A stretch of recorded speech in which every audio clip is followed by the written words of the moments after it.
राम कृष्ण हरी मंडळी. राम कृष्ण हरी. मंडळी, आज मी तुम्हाला जी कथा सांगणार आहे ती काही साधीसुधी गोष्ट नाही. ही कथा आहे एका अपार जिद्दीची, प्रखर तपश्चर्येची आणि एका पुत्राने आपल्या पित्याच्या तसेच देवाच्या चरणी अर्पण केलेल्या निस्सीम भक्तीची. आणि विशेष म्हणजे ही कथा आहे आपल्या सर्वांच्या परिचयाच्या अंगारकी चतुर्थीच्या उत्पत्तीची. कथा ऐकण्यापूर्वी तुम्ही प्रश्न कराल, असं काय विशेष आहे या कथेत की ती आपण ऐकावी? तर ऐका.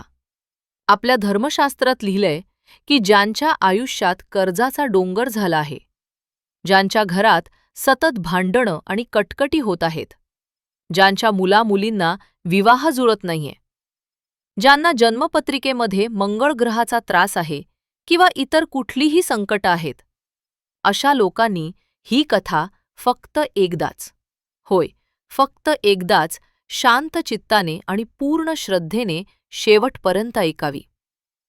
जिथे ही कथा सांगितली जाते तिथे साक्षात गणपती बाप्पाचा निवास असतो. आणि जे भक्त ही कथा पूर्ण ऐकतात त्यांच्या आयुष्यातली सगळी विघ्नं आकाशातल्या कायाकुट्ट ढगांसारखी पाहता पाहता वाऱ्याने उडून जातात. त्यामुळे आपली सगळी काळजी, सगळे ताणतणाव आत्ता बाजूला ठेवा. पुढचे अर्धा पाऊण तास पूर्णपणे बाप्पाच्या चरणी लीन व्हा. कथा अर्धात सोडू नका, कारण अर्धवट ज्ञान आणि अर्धवट भक्ती याने देव कधीच प्रसन्न होत नाही. तर चला मंडळी, तयार आहात ना? मग सुरू करूया आपल्या कथेला. चला तर मग आपण प्रवास करूया त्या प्राचीन काळात, सत्ययुगाच्या ही पलीकडच्या एका पावन काळात. त्या अगोदर एक छोटीशी विनंती करते. मित्रांनो, ही कथा मी खूप मेहनतीने बनवली आहे. कथा आवडली तर लाईक नक्की करा आणि कमेंटमध्ये जय श्री गणेश नक्कीच लिहा. भारतवर्ष ही संत महात्म्यांची भूमी, ऋषीमुनींची भूमी म्हणून ओळखली जाते. त्याच भारतातल्या एका पवित्र प्रदेशात नर्मदा नदीच्या रम्य तीरावर हा प्रसंग घडला. मंडळी, नर्मदा माईचं पाणी म्हणजे जणू अमृताची धार. अतिशय संथ, शांत आणि पवित्रपणे ती वाहत होती. नदीच्या दोन्ही काठांवर गर्द हिरवी वनराई नटलेली होती. आकाशाशी स्पर्धा करतील असे उंचच उंच वृक्ष तिथे होते. त्यांच्या फांद्यांवर रंगीबेरंगी पक्षी रमले होते. सर्वत्र आल्हाददायक असा निसर्ग पसरलेला. त्या शांत वातावरणात सुस्वर मंत्रघोष सतत गुंजत होता. ओम नमः शिवाय, ओम गंगणपतये नमः असा जप अखंड सुरू होता. या पवित्र नर्मदेच्या तीरावर एक आश्रम वसलेला होता. माहिती कोणाचा आश्रम? सप्तर्षींमधील एक महान तपस्वी, ज्यांच्या बुद्धिमत्तेला साक्षात देवगुरु बृहस्पतीही वंदन करतील असे तेजस्वी ऋषी महामुनी भारद्वाज यांचा तो आश्रम होता. अहो, काय सांगावं त्या आश्रमाचं वैभव. त्या आश्रमाच्या परिसरात प्रेम आणि शांतता अशी नांदत होती की वाघ आणि गायी देखील एकाच घाटावर येऊन पाण्याच्या धारेत तृप्त होत. सिंहाचा गर्जनारा आवाज आणि कोकिळेचं मधुर कुहू कुहू गान या ठिकाणी एकाच सुरात मिसळलं होतं. द्वेष, मत्सर, हिंसा या संकल्पनाच तिथे नव्हत्या. ज्ञान आणि भक्तीचा अखंड दीप तेथे तेवत होता. भारद्वाज ऋषी म्हणजे चालतं बोलतं विद्यापीठच जणू. वेदांचा अतूट अभ्यास, शस्त्रविद्येचं प्रचंड ज्ञान आणि आकाशातील ग्रह नक्षत्रांचे रहस्य यांची त्यांना पूर्ण जाण होती. देशाच्या दूर दूर कोपऱ्यातून हजारो शिष्य त्यांच्या आश्रमात विद्या शिकायला येत असत. रोज पहाटे जेव्हा भारद्वाज ऋषी स्नान करून उगवत्या सूर्याला अर्घ्य द्यायला नदीकाठावर उभे राहत, तेव्हा त्यांच्या तपस्वी तेजाने स्वयं सूर्यदेवही क्षणभर थपकून जाईल असा दिव्य प्रकाश त्यांच्या चेहऱ्यावर झळकत असे. आणखी एक महत्वाची गोष्ट म्हणजे भारद्वाज ऋषी हे गणपती बाप्पाचे परमभक्त होते. रोज सकाळी ते स्वतःच्या हातांनी शाडूच्या मातीपासून गणरायाची छोटी मूर्ती घडवत आणि प्रेमाने तिची पूजा करीत. त्या मातीच्या गणपतीला ते 21 दुर्वांचे ताजे लहान मुळांचे पुंजके वाहत आणि लाल जास्वंदीचे फूल अर्पण करत.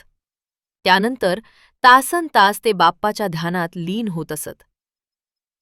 असा हा गणेश भक्त महात्मा त्या आश्रमाचा अधिपती होता. मंडळी, अशा या आश्रमात एक दिवस एक अद्भुत घटना घडली. खरं म्हणाल तर नियती कधी कुणासमोर काय आव्हान उभं करेल सांगता येत नाही. नेहमीप्रमाणे एक पहाट प्रसन्न प्रकाश घेऊन आली होती. पूर्व दिशेला हलकेसे तांबडे उजाडू लागले होते. पक्ष्यांचा किलबिलाट हवेत घुमू लागला होता.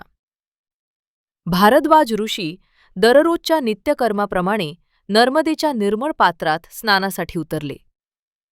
थंडगार पाणी अंगाला लागल्याबरोबर त्यांच्या ध्यानस्थ मनाला एक विलक्षण ताजेपणा आला. त्यांनी पाण्याने ओंजळ भरून सूर्याकडे उचलली आणि सूर्यदेवाला नमस्कार करण्यास तयारी केली. तेवढ्यात ऋषींची दृष्टी नदीच्या दुसऱ्या काठावर गेली आणि ते स्तब्ध झाले. समोर स्वर्गातील अप्सरा घृताची जलक्रीडा करत होती. मंडळी, अप्सरा म्हणजे काय वर्णावी? जणू सौंदर्याची चालती बोलती खाणच. घृताचीचे केस काळ्या भोर मेघांसारखे सैल सोडलेले होते आणि तिची कांती चमचमत्या सुवर्णासारखी उजळून निघाली होती. घृताची नुकतीच स्नान करून नदीकाठावर वर येत होती. तेवढ्यात एक हलकी वाऱ्याची झुळूक आली आणि तिचं काहीसं वस्त्र बाजूला सरकलं. आता भारद्वाज ऋषी काही साधेसुधे नव्हते. ते उत्तम जितेंद्रिय होते, ज्यांनी आपल्या सर्व इंद्रियांवर कठोर संयम मिळवला होता. पण म्हणतात ना, विधिलिखित टळत नाही. एका क्षणासाठी का होईना त्या महापुरुषाच्या मनात कामभावनेची एक लहर डोकावली आणि त्याच क्षणी ऋषींचं तपोबल स्फुरण पावलं. क्षणमात्र निर्माण झालेल्या त्या वासना वेगामुळे त्यांचं तेज बाहेर पडलं. ऋषींना ती चूक झाल्याची जाणीव होताच ते व्यथित झाले. त्यांनी दोन्ही हातांनी डोळे झाकून घेतले आणि प्रभू गणेशाचे स्मरण करू लागले. भरद्वाज ऋषी मनोमनी म्हणाले, हे गणराया, मी अनाहित्यास अपराध केला आहे. मी माझ्या संकल्पांवर ठाम राहिलो नाही. या चुकलेल्या क्षणाचा परिणाम काहीही असो, ते तुझेच इच्छेला मानून स्वीकारतो. माझ्या तपस्येचे फळ तूच ठरव. पण लक्षात घ्या, ते तेज म्हणजे एखाद्या सामान्य माणसाचं बीज नव्हे. ते होतं एका महान तपस्वीचं तपोबीज, ज्यात हजारो वर्षांच्या साधनेची शक्ती साठलेली होती. त्या तेजाने जर पृथ्वीला स्पर्श केला असता तर क्षणात भेगा पडल्या असत्या. ते जर पाण्यात पडले असते तर नदीचं पाणीही उकळून खवलं असतं. पण बाप्पाची कृपा बघा, अगदी त्याच वेळी पृथ्वी माता साक्षात प्रकट झाली. पृथ्वी देवीनं ते चमचमीत तेज पाहिलं आणि विचार केला, हे तर एका थोर ऋषीचं तपोबीज आहे. हे वाया जाता कामा नये. या तेजातून जो जन्म होईल तो नक्कीच असामान्य असेल. असा विचार करून भूमिमातेनं ते तेज अलगद स्वतःच्या उदरामध्ये आपल्या गर्भात सामावून घेतलं. काही काळ लोटला आणि त्या भूमिदेवीच्या गर्भातून एक तेजस्वी बालकाचा जन्म झाला. पण मित्रहो, तो कोणाही सामान्य शिशुवाणी रडला नाही की त्याच्या जन्मावेळी आकाशात विजा चमकल्या नाहीत. परंतु त्या बाळाच्या अंगातून असा तेजोमय प्रकाश निघत होता की जणू एखादा लहान सूर्यच अवतरला आहे. त्याची कातडी कोणत्या रंगाची होती ठाऊक आहे? अगदी लाल भडक, जणू काही लाल निखारा, टवटवीत जास्वंदीच्या फुलासारखा लाल. त्या बाळाच्या शरीरातून उष्णतेच्या लहरी निघत होत्या. पृथ्वी मातेने प्रेमाने त्या तान्ह्या बाळाला उचलून आपल्या कुशीवर घेतलं. तिच्या मायेच्या थंड सावलीत त्या चिमुकल्याच्या अंगाची उष्णता जरा शांत झाली. देवीने वात्सल्याने त्याच्या कपाळाचे चुंबन घेतले आणि त्याला नाव दिलं, भौम, अर्थात पृथ्वीचा पुत्र.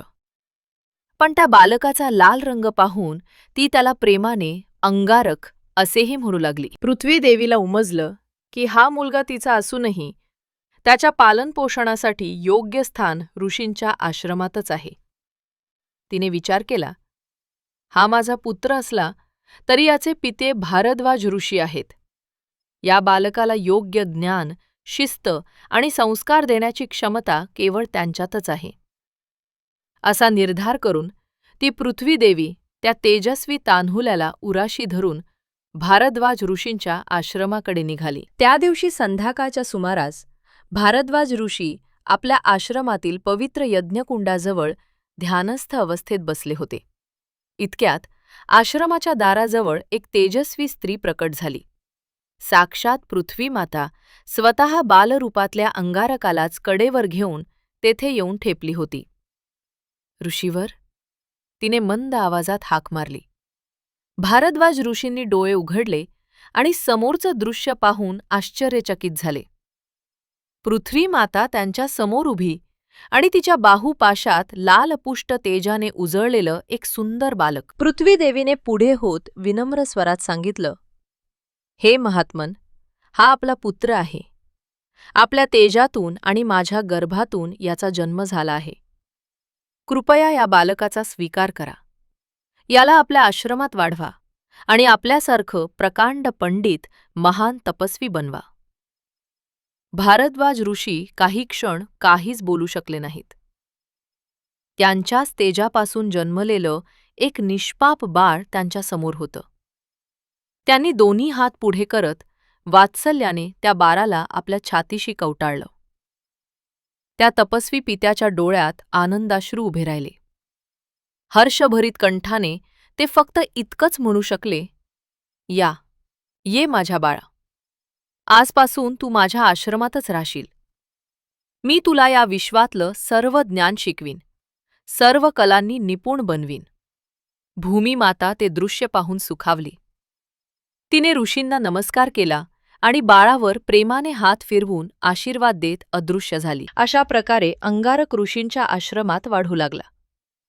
ऋषी भारद्वाजांनी त्या बालकावर आपल्या वात्सल्याचा वर्षाव केला आणि त्याला वेदविद्या, धनुर्विद्या, शास्त्रविद्या अशा सर्व प्रकारचे शिक्षण देऊ लागले. जसजसा अंगारक मोठा होत गेला तसतसे त्याच्या अंगचे गूढ पाहून सारे आश्रमवासीय थक्क होत होते. इतर लहान ऋषिकुमार नदीकाठावर मातीचे किल्ले बनवत खेळत, तर हा चिमुरडा पेटलेल्या अग्नीशी खेळण्यात दंग व्हायचा. बाकी मुले दुपारच्या उन्हात झाडांची सावली शोधत, पण अंगारक मात्र रणरणत्या उन्हाला अजिबात घाबरत नसे. भर दुपारी तो आसन घालून उघड्या अंगाने तळपत्या सूर्याला तासनतास निःशंकपणे पाहत बसायचा. त्याला लहानपणापासूनच लाल रंगाची विलक्षण आवड होती. लाल रंगाची फुलं, लाल रंगाची वस्त्र, लाल चंदनाचा सुवास, लाल रंग जणू त्याच्या प्राणात भिनलेला होता. तो जितका विचित्र स्वभावाचा वाटत होता, तितकाच तो हुशारही होता बरं का. भारद्वाज ऋषींच्या गुरुकुलात जे काही तो शिकला ते सगळं त्याने लगेच आत्मसात केलं. अंगारकची वयाची 7-8 वर्ष अशीच शिक्षण आणि खेळात गेली. त्याला एक गोष्ट मात्र मनातून सतावू लागली होती. आश्रमात इतर मुलांचे आईवडील येत त्यांची चौकशी करत, अंगारकला मात्र स्वतःची आई कधी पाहायला मिळाली नव्हती. ऋषी भारद्वाजांनी त्याला केव्हाच सांगितलं होतं की त्याची आई अदृश्य रूपाने सदैव त्याच्यावर लक्ष ठेवून आहे आणि तो पृथ्वीचा पुत्र आहे. पण तरीही लहानग्या अंगारकाच्या मनात प्रश्नांची एक मालिका सुरू झाली होती. मी कोण आहे? माझा रंग असा का आहे? मला असं का वाटतं की हा आश्रम, ही पृथ्वी माझं अखेरचं ध्येय नाही? का मला पाहिलं की आकाश मला हाकारतंय? वय जेमतेम 8 वर्ष, पण विचार मात्र फार मोठे. एक शांत संध्याकाळी अंगारक नेहमीप्रमाणे अभ्यास करून पित्याजवळ बसला होता. भारद्वाज ऋषी समाधानी नजरेने त्याच्या डोक्यावरून प्रेमाने हात फिरवत होते. आकाशात लक्ष लक्ष तारे लुकलुकत होते आणि आसपास निसर्गात आल्हाददायक शांतता होती. अंगारकाने हळूच प्रश्न केला, बाबा, मला एक गोष्ट विचारू? ऋषींनी डोळे मिटून, बोल बाळ, असा आश्वासक प्रतिसाद दिला. अंगारक म्हणाला, बाबा, मी खरंच कोण आहे? माझं अंग इतकं लाल का दिसतं? आणि रोज मला असं का वाटतं की माझं खरं घर या आश्रमात नाही तर कुठेतरी दूर त्या आकाशात आहे. मला सदैव त्या आकाशाची ओढ लागते, त्याचं आकर्षण वाटतं. असं का? इतकी गंभीर प्रश्नावली ऐकून क्षणभर ऋषींनाही आश्चर्य वाटलं. त्यांना जाणवलं की त्यांच्या लाडक्या मुलाला आता सत्य सांगण्याची आणि त्याच्या जीवनाचे ध्येय उलगडून दाखवण्याची वेळ आली आहे. भारद्वाज ऋषींनी अंगारकाला जवळ घेतलं. त्याचे दोन्ही खांदे धरले आणि म्हणाले, "वत्सा अंगारका, तू काही साध्या कुळात जन्मलेला नाहीस. तुझा जन्मच एका महान कार्यासाठी झालेला आहे. तू भूमीचा पुत्र आहेस, पृथ्वी देवीचा चिरंजीव. परंतु लक्षात ठेव, जरी तुझे पाय पृथ्वीवर असतील तरी तुझं भाग्य मात्र गगनाला भिडणार आहे." हे ऐकताच अंगारक त्यांच्याकडे बघत बसला. "मग बाबा, मला काय करायला पाहिजे? मला माझ्या जीवनाचं ध्येय कसं गवसेल?" त्याने पुढे विचारलं. हे ऐकून ऋषींनी चेहऱ्यावरचे तेज गंभीर केले.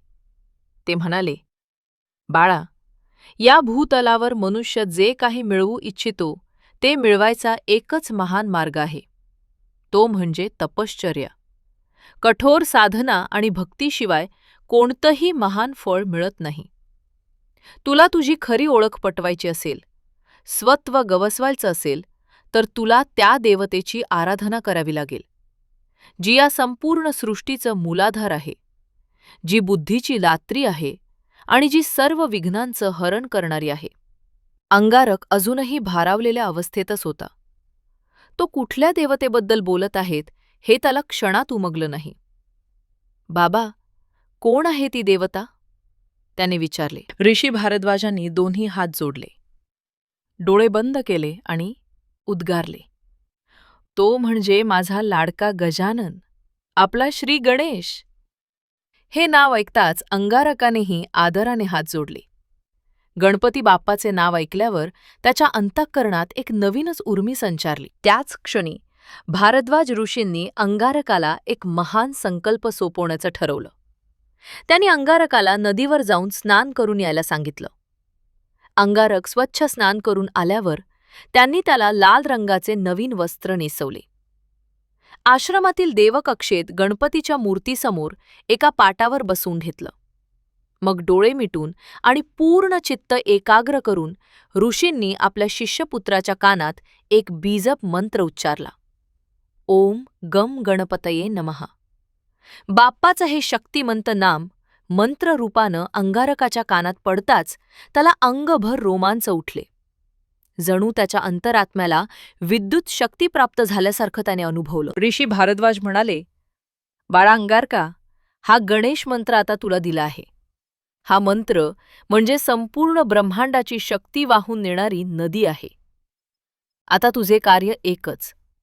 या मंत्राचा आधार घेऊन तू तपस्येला बसायचं आहे. आश्रमाच्या जवळच अरण्यात एकांत जागा शोध आणि तिथेच निद्रादिक सर्व त्यागून भगवंताचं ध्यान सुरू कर. ध्यानात व्यत्यय आणण्याचं धाडस या परिसरात कुणीही करणार नाही, याची काळजी मी घेईन. लक्षात ठेव, जोपर्यंत गणपती बाप्पा तुला प्रत्यक्ष दर्शन देत नाही तोपर्यंत डोळे उघडायचे नाहीत.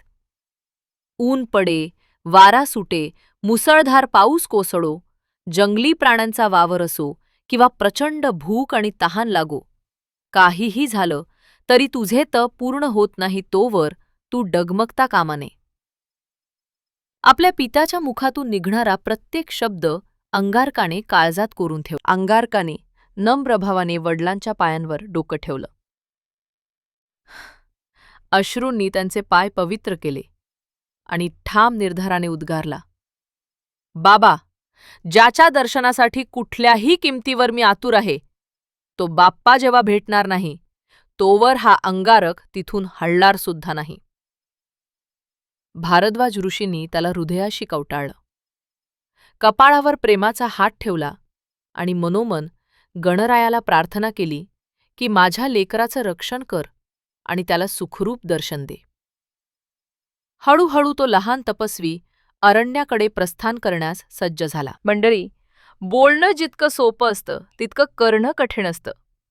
भला मोठा संकल्प घेऊन अवघ्या 8-10 वर्षाचा तो बालक घर सोडून निघाला. अंगारकाच्या डोळ्यात आपल्या ध्येयाची ज्योत तेवत होती. त्याने आश्रमाच्या जवळच नर्मदेच्या किनाऱ्यावर दाट वनराईत एक शांत कोपरा शोधला. उंच उंच वृक्षांनी वेढलेली ती जागा तपस्या करण्यासाठी अगदी उचित होती. आजूबाजूला हिंस्र श्वापदांचा वावर होता. दूर कुठेतरी वाघ, सिंह गर्जना करत होते.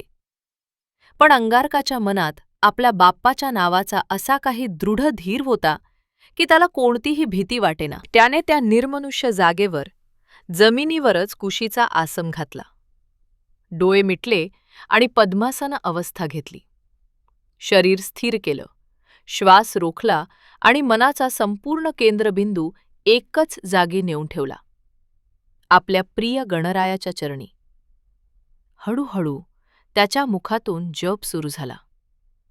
ओम गं गणपतये नमः. ओम गं गणपतये नमः. ओम गं गणपतये नमः. असे अक्षरशः अखंड नामस्मरण सुरू झाले. पहिले काही दिवस गेले. हळूहळू अंगारकाच्या शरीराला त्रास होऊ लागला. लहान लेकराला भूक लागली, तहान लागली, हातपाय दुखू लागले, मुंग्या यायला लागल्या. पण अंगारकाने मनाला बजावलं, थांब, लक्ष विचलित करू नकोस. आपण इथे का आलोत ते विसरू नको. बाप्पाचे दर्शन होईपर्यंत अन्न पाणी काहीही घेणार नाही. त्याच्या लहानशा चेहऱ्यावर एक अद्भुत सात्विक तेज चमकत होतं. त्या तेजाच्या छटेने परिसरातल्या किड्या मुंग्यांपासून हिंस्र श्वापदांपर्यंत सर्वजण दूर राहू लागले.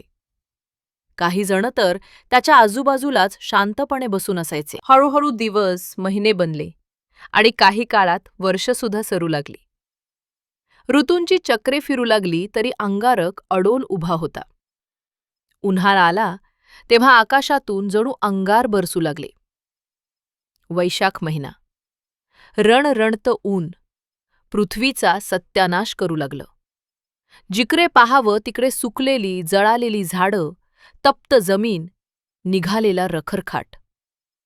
अंगारकाचं मात्र नावं, तो तिथेच ध्यानस्थ बसलेला. अंगातून घामाच्या धारा वाहत होत्या. भयंकर गर्मीने भलेल्या अंगाची लाही लाही होत होती. डोळ्यांच्या पापण्या सोलताना जीवाचा आकांत होत होता. पण अंगारकाची तसूभरही हालचाल नाही. त्याच्या मनात एकच विचार, मी तर अग्नीपासूनच जन्मलोय, सूर्याच्या तापाची मला भीती कशाला? आणि त्या विचारात तो अजून तल्लीन झाला. कडक उन्हाळ्यानंतर पावसाळा आलाच. काळेकुट्ट ढग जमले. आभाळ फाटून मुसळधार पाऊस कोसळू लागला. प्रचंड विजा कडाडू लागल्या. बघता बघता नर्मदा रौद्र रूप धारण करून भरून वाहू लागली. अंगारक जिथे बसला होता तिथपर्यंत पुराचं पाणी येऊन पोचलं. डोळे मिटून तपस्येत असलेल्या त्या बालकाचा सर्व देह पावसाने पूर्णपणे भिजून गेला. कपडे अंगाला चिकटून राहिले. जोरदार वाऱ्याने आजूबाजूची झाडं लचकन मोडून पडू लागली. त्याच्या चहूबाजूंनी अंधार दाटून आला. त्या काळोख्या पावसाच्या रात्री काही विषारी कीटक आणि साप विंचू अंगारकाच्या अंगावर येऊन सरपटू लागले, चावे घेऊ लागले. पण त्या लहान तपस्वीच्या मुखातून बाहेर पडणारा एकमेव आवाज होता, गणपती बाप्पा मोरया, गणपती बाप्पा मोरया. इतर कुठलाही ध्वनी त्या नादात लोप पावला होता. पावसाळा गेला आणि हिवाळ्याची तीळ गोठवणारी थंडी पडू लागली. थंडी एवढी कडाक्याची की अंगारकासारखा चणीचा बालक हाडांचा सापळा बनून जाईल. श्वास घेतल्यावर तोंडातून वाफा निघतील अशी थंड बोचरी झळ हवा घेऊन येत होती. पण बघा, आमचा अंगारक तेव्हाही डगमगला नाही. इतकंच काय तर आता बसण्याच्या ऐवजी त्यानं एका पायावर उभं राहून तप करण्याचा निर्धार केला. 2 हात जोडून तो एका पायावर उभा राहिला आणि गणनामाचा जप सुरू ठेवला. अशा स्थितीत शरीराचं संतुलन राखणंही कठीण. पण ज्याचं रक्षण स्वतः गणपती बाप्पा करतो त्याला कशाची भीती? दिवसाढवळ्या उन्हाळा असो वा रात्रीची हाडे गोठवणारी थंडी, त्या बालयोगीनं ध्यान सोडलं नाही. असं म्हणतात की अशा प्रकारे अंगारकाने एका दोन नव्हे, तर वर्षानुवर्ष कठोर तप चालूच ठेवलं. देवांच्या वेळेनुसार तर त्याने हजारो वर्ष तिथेच बसून तप केले. इतका प्रदीर्घ काळ तो निश्चल बसून होता की त्याच्या शरीराभोवती मुंग्यांनी वारूळ बनवला. झाडांच्या वेलींनी त्याचा देह पूर्ण वेढला होता. तरीही त्याच्या शरीरातील प्राणज्योत विसावली नव्हती आणि मनातला भक्तीचा दिवा अखंड तेवतच होता. अंगारकाच्या कठोर तपस्येची उष्णता इतकी प्रखर झाली की तिचे लोट स्वर्गापर्यंत पोचले. स्वर्गातील देवराज इंद्रही हादरला. त्याला वाटलं, अरे देवा, कोण एवढी कठोर तपस्या करत आहे? कोणी माझं इंद्रपद हिरावून घ्यायला तर निघाला नाही ना? इंद्राने स्वर्गलोकी चौकशी केली असता समजलं की खाली पृथ्वी तलावर एखादा बालयोगी श्री गणेशाचा जप करत कठोर तपस्या करत आहे. इंद्र थक्क झाला. एक लहान मुलगा इतकी भयंकर तपश्चर्या करतोय हे पाहून त्याला विश्वास बसत नव्हता. पहिल्यांदा त्याच्या मनात आलं, ह्याला तपेतून ढळवायला हवं का? नाहीतर हा एखादं मोठंच वरदान मिळवून आपल्याला संकटात टाकील. काही क्षण तो द्विधा मनस्थितीत राहिला, पण नंतर त्याने हात जोडले आणि म्हटलं, ज्या बालकाला स्वतः गणपती बाप्पाचं ध्येय आहे त्याला मी त्रास देऊ नये. माझं राज्य जाईल ही भीती त्याला नाही, कारण त्याची नजरच तसं काही मागण्यावर नाही. देवेंद्राने थोडा दिलासा घेतला. या दरम्यान अंगारकाची तपशक्ती अत्युच्च बिंदूपर्यंत पोहोचली होती. अखेर तो सुवर्ण क्षण उजाडला. तो महिना माघ महिना होता. पक्ष कृष्ण पक्ष होता आणि तिथी चतुर्थीची होती. विशेष म्हणजे त्या दिवशी वार देखील मंगळवारच होता. जणू सारा योगच जुळून आला होता. त्या दिवशी पहाटेपासूनच काहीतरी आगळंवेगळं घडणार याची नांदी निसर्गानेच दिली. तपोवनात सकाळपासून एक अनोखी शांतता पसरली होती. नेहमी जोराने वाहणारा वारा अचानक थंडगार आणि मंद झाला. पक्ष्यांनी देखील आपला किलबिलाट थांबवला. जणू सारी सृष्टीच निःशब्द होऊन त्या महान क्षणाची प्रतीक्षा करू लागली. अचानक दुपारच्या सुमारास तपोवनातल्या वातावरणात विलक्षण बदल झाला. सकाळपासून गायब असलेला सूर्य जणू संधिप्रकाश घेऊन यायला तत्पर झाला होता. वारूळ बनलेल्या त्या अंगारकाच्या देहाभोवती एक दिव्य प्रकाशमंडळ फैलावू लागलं. हळूहळू तो तेजस्वी प्रकाश प्रखर होत गेला आणि वारुळासकट संपूर्ण परिसर उजळून निघाला. त्या तेजाची तीव्रता इतकी होती की 1000 सूर्य एकवटले तरी ते फिके पडतील. त्या प्रकाशाबरोबरच एक मंद परंतु सुवासिक वाऱ्याचा झुळूकही सोबत आला.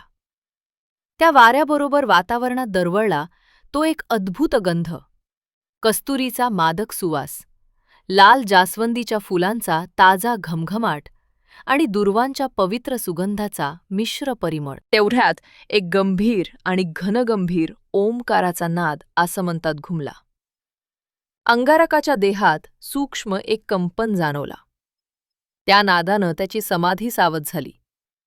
त्याच्या रोमरोमात एक आनंदाची लहर पसरली. इतक्या वर्षांच्या तपश्चर्यानंतर तो क्षण जवळ आला होता. त्यानं हळूच आपले मिटलेले डोळे उघडायचा प्रयत्न केला, पण त्या प्रखर तेजामुळे त्याला काहीच दिसेना. काही क्षणांनी त्यानं निर्धारानं पुन्हा पापण्या उघडल्या आणि समोरील दृश्य पाहताच तो थक्क होऊन गेला. समोरच त्या वारुळासमोर साक्षात गणपती बाप्पा विराजमान झाले होते. मित्रहो, कसं वर्णावं ते रूप! जणू हजारो चंद्रांच्या शीतल प्रकाशाने उजळलेला गौरवर्ण देह, हत्तीचं मस्तक लाभलेलं मंगलमय मुखकमल, विशाल कपाळावर शुभ्र चंद्रकोर चमकत होती. पोट मोठं, ज्यात अख्खं ब्रह्मांड सामावलेलं आहे असं म्हणतात. गळ्यात लाल जास्वंद आणि गेंदाच्या फुलांची सुगंधी माळ. चारही हातात त्यांनी दिव्य आयुध आणि प्रतीकं धारण केली होती. एका हातात पाश, जो आपल्याला मोहमायेच्या बंधनातून सोडवतो. दुसऱ्या हातात अंकुश, जो उधळलेल्या मनाला ताळ्यावर आणतो. तिसऱ्या हातात मोदक, आनंद आणि समाधानाचं प्रतीक. आणि चौथा हात वरदहस्ताच्या मुद्रेत. जेणेकरून तो आपल्या भक्तांना कृपा आशीर्वाद देतो. त्यांच्या पावलाजवळ त्यांचे वाहन लहानसे मूषकही विनम्रपणे हजर होतं. जणू आपल्या स्वामीची स्तुतीच करत होतं. गणरायाचं ते अलौकिक रूप पाहून अंगारकाच्या डोळ्यातून आनंदाश्रू ओघळू लागले. त्याची अवस्था स्वप्नवत झाली होती. जे मोठमोठे देव, मुनी आणि योगी युगानुयुगे कठोर तप करूनही ज्याचं दर्शन मिळवू शकले नाहीत, ते आज एका बालकाला प्रत्यक्ष लाभत होतं. आनंद, भक्ती, प्रेम, आश्चर्य आणि कृतज्ञता सगळ्या भावनांचा कल्लोळ त्याच्या छोट्या मनात उसळला. त्याच्या अंगावर रोमांच उभे राहिले. तो क्षणभर स्तब्धच झाला. तेवढ्यात त्या दयामूर्ती बाप्पांचा मंद हास्यमिश्रित मधुर स्वर ऐकू आला. "वत्सा अंगारका, उठ बाळा. तुझी तपश्चर्या पूर्ण झाली आहे. मी तुझ्यावर अत्यंत प्रसन्न आहे. आता डोळे उघडून माझं दर्शन घे." गणपती बाप्पाचे हे मधुर वचन कानावर पडताच अंगारक जणू जागा झाला. वर्षानुवर्षांच्या प्रतीक्षेनंतर ज्या कृपामयी दर्शनासाठी तो तळमळत होता, ते क्षण अखेर आलं होतं. त्याने झटकन आपल्या अंगाभोवतीचं वारूळ दूर केलं. मग अशक्त देहासकट जितक्या वेगाने जाऊ शकतो तितक्या वेगाने तो उठला आणि लटपटत्या पायांनी धावत जाऊन गणरायाच्या कमलासारख्या पायांवर आपलं मस्तक ठेवत साष्टांग दंडवत घातला. आपल्या छोट्या हातांनी बाप्पांच्या पायांचा स्पर्श करत तो हृदयापासून रडू लागला. "देवा, बाप्पा, तू आलास, माझ्यावर कृपा केलीस." असे शब्द त्याच्या तोंडून निघाले आणि पुढच्या क्षणी आनंदाश्रूंनी त्याचा कंठ दाटून आला. बाप्पांनी स्वतः पुढे होत आपला गजमुख हस्त अंगारकाच्या डोक्यावर ठेवला.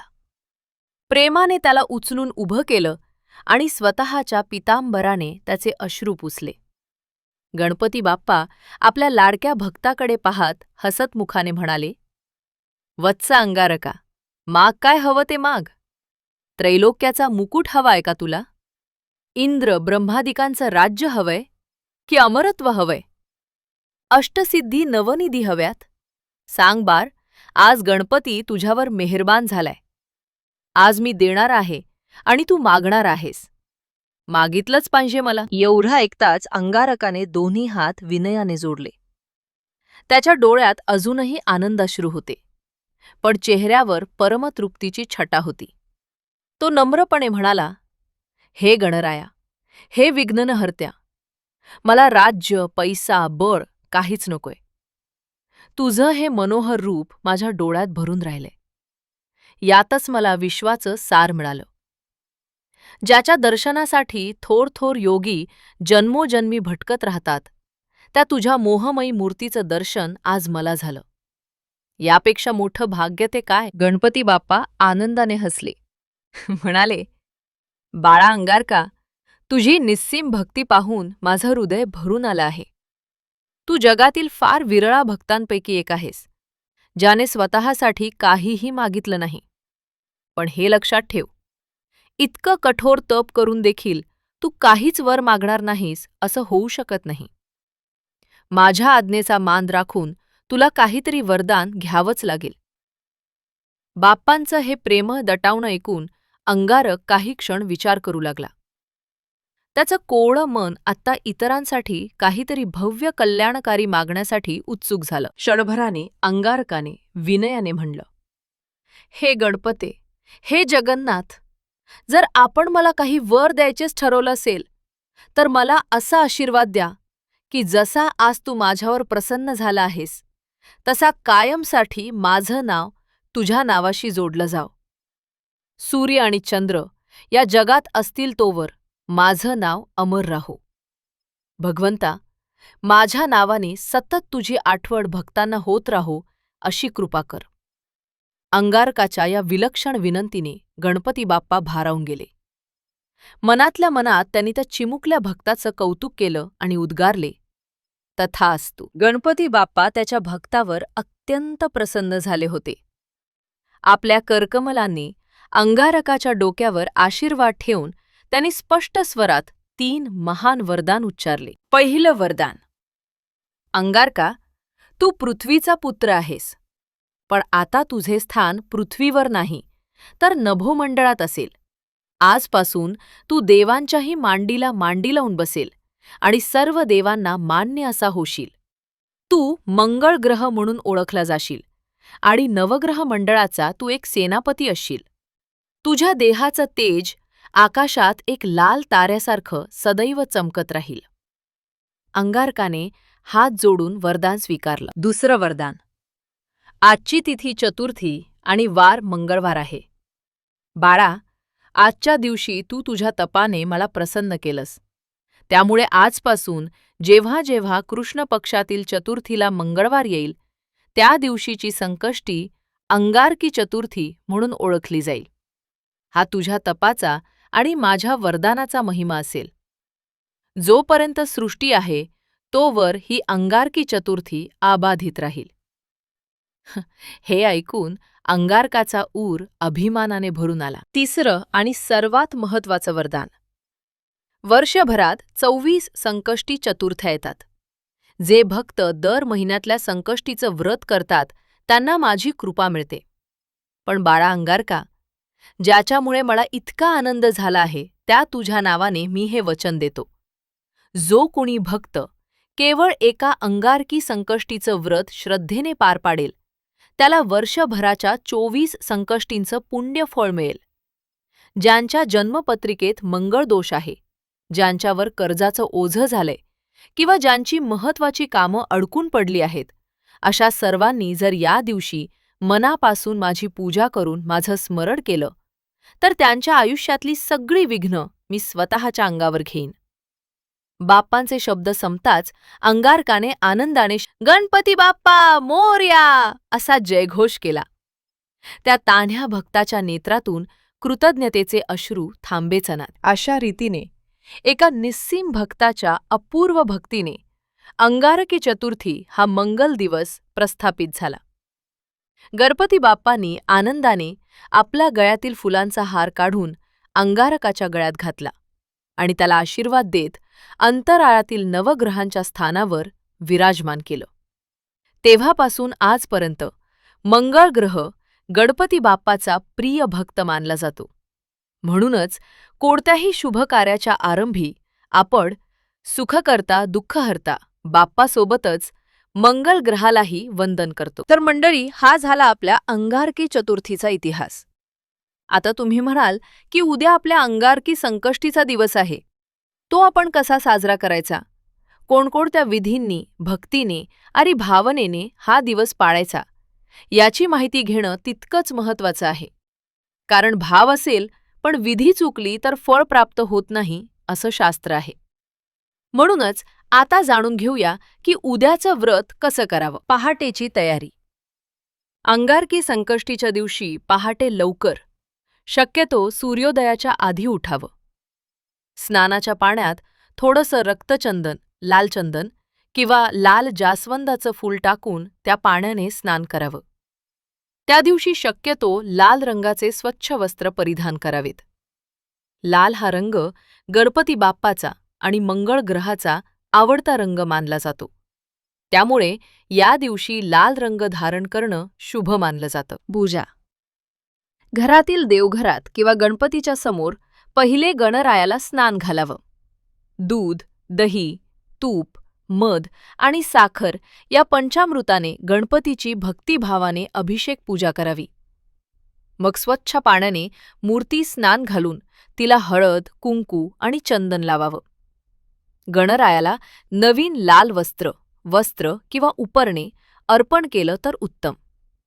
सर्वात महत्त्वाचं, बाप्पाला 21 दुर्वांची जुडी अर्पण करा आणि त्यासोबत लाल जास्वंदाचं फूल अर्पण करा. दुर्वा हे गणपतीचं अत्यंत प्रिय वर आहे, कारण त्यात शीतलता आहे, जी मंगळ ग्रहाच्या उष्णतेलाही शांत करते. नैवेद्य. पूजा झाल्यावर गणपतीसमोर नैवेद्य अर्पण करा.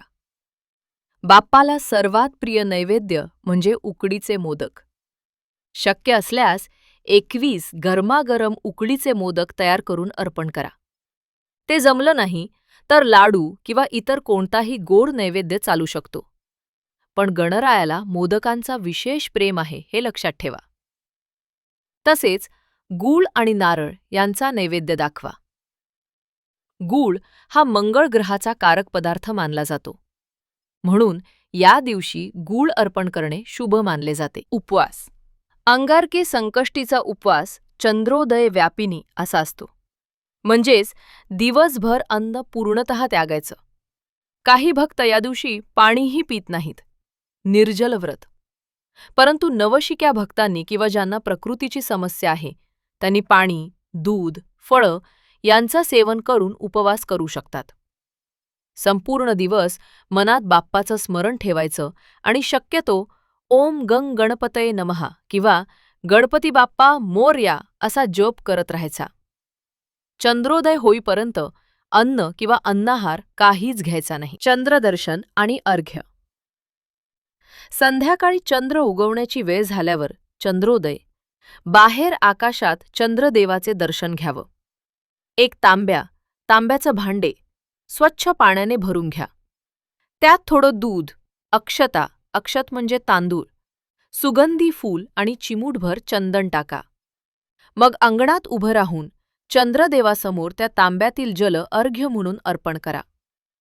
अर्घ्य देताना मनात प्रार्थना करा. हे चंद्रदेवा, तुमच्या रूपातून मला आज गणपती बाप्पाचं दर्शन घडलं आहे. माझा हा संकष्टीचा उपवास पूर्ण झाला आहे. आता मला आशीर्वाद द्या. अशा भावनेनं चंद्राला वंदन करा. मग पुन्हा देवघरात येऊन गणपतीची आरती करा. गणरायाला प्रसाद म्हणजेच नैवेद्य जो अर्पण केला होता तो दाखवा आणि तो प्रसाद घरच्या सगळ्यात वाटा. नंतर आपणही उपवास सोडून अल्पप्राशन करून घ्या. श्रोतेहो, अंगारकी संकष्टी चतुर्थी ही केवळ एक तिथी नाही, तर ती भक्तीच्या विजयाची अमर कहाणी आहे. पृथ्वीच्या एका मुलाने जेव्हा अखंड तप केलं तेव्हा त्याला देवपद मिळालं आणि त्याच्या नावाने एक शुभ दिवसही स्थिरावला. आपणही या कथेतून हे शिकतो की परमेश्वर भक्तांची परीक्षा घेत असला तरी त्यांच्या श्रद्धेचं फळ नक्की देतो. आयुष्यात आपल्याला काही उद्दिष्ट साध्य करायचं असेल, आयुष्यातली संकट दूर करायची असतील, तर संयम, श्रद्धा आणि सबुरी हे अंगारकाने शिकवलेले धडे नेहमी लक्षात ठेवा. अंगारकाने घाई केली नाही. प्रसंग कठीण आले तरी त्याचा धीर सुटला नाही. अखेरीस गणपती बाप्पाने त्याच्यावर कृपा केलीच. आपणही बाप्पावर असा अढळ विश्वास ठेवूयात. आपल्या सर्व अडचणी, चिंता आणि दुःख या विघ्नहर्त्याच्या चरणी अर्पण करूयात. तो निश्चितपणे आपल्या जीवनात सुख शांतीचा मार्ग दाखवील. अंगारकाला जसं अढळ पद मिळालं तसं आपणासही आयुष्यात सुख, शांती आणि समाधानाचं अचळ स्थान लाभो, अशी गणरायाच्या चरणी प्रार्थना. आजची ही पवित्र कथा इथे संपते. पण भक्तीचा प्रवास कधीच संपत नाही. तो अखंड चालूच राहतो. मित्रांनो, तुम्हाला ही कथा कशी वाटली कमेंट करून नक्की सांग. आणि व्हिडिओला लाईक पण नक्की करा. कमेंटमध्ये जय श्री गणेश लिहा. सोबतच चॅनलला सबस्क्राईब करायला विसरू नका.